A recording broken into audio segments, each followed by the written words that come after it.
Here is the part I would not skip. The decision is less about hype and more about proof.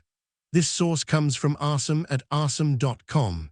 The useful question is what AI automation helps a buyer decide before money or engineering time moves. In practice, I see AI through delivery reality. If it does not reduce rework, escalations, or client confusion, it is not leverage yet.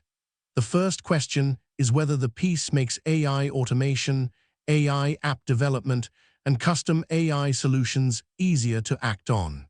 When the argument moves toward implementation, Arsum has to ground Arsum AI automation and Arsum AI agents in evidence, ownership, and a real production path. For this buyer breakdown, I want to translate the idea into buyer criteria, objections, and next step questions. The best follow-up is a small set of buyer questions. Does this reduce rework? Who owns the workflow after launch? Would a client trust the output? Does this protect margin or create another service line headache? The source gives enough material to make those questions concrete. The comparison value is strongest when it separates build, buy, hire, and partner choices. For agency owner or service business agency owner, those choices are not abstract. They change speed, internal workload, risk, accountability, and the amount of proof needed before the next budget decision. The source is a broad educational hub for AI agent frameworks, not a simple ranking of tools. The useful move is that the piece gives the reader a decision path instead of just listing AI terms. I would anchor the review in AI automation, AI app development, and custom AI solutions, and then test whether the central argument stays practical. Compare AI agent frameworks in 2026 with a practical decision matrix for LangGraph, CrewAI, AutoGen, Semantic Kernel, and more. Best for developers choosing production fit, orchestration depth, and implementation trade-offs. The source-backed table and mini-experiment are the strongest proof layer. The upgrade is not adding more framework names.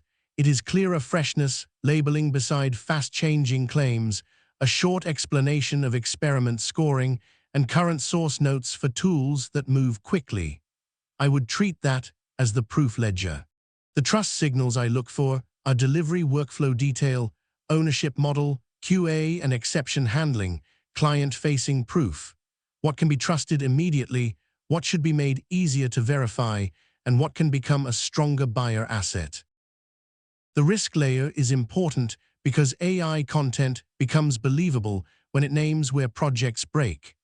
The red flags I watch for are tool-first advice, hidden QA burden, unclear handoff. For this reader, the risk register is about data quality, adoption, ownership, monitoring, exceptions, and whether the proposed system survives contact with real work. The useful way to read this is as a workflow map. The source should help the reader see the current process, the bottleneck, the handoff, the AI-supported step, and the human control that keeps the system reliable. That is where the content becomes operational instead of decorative.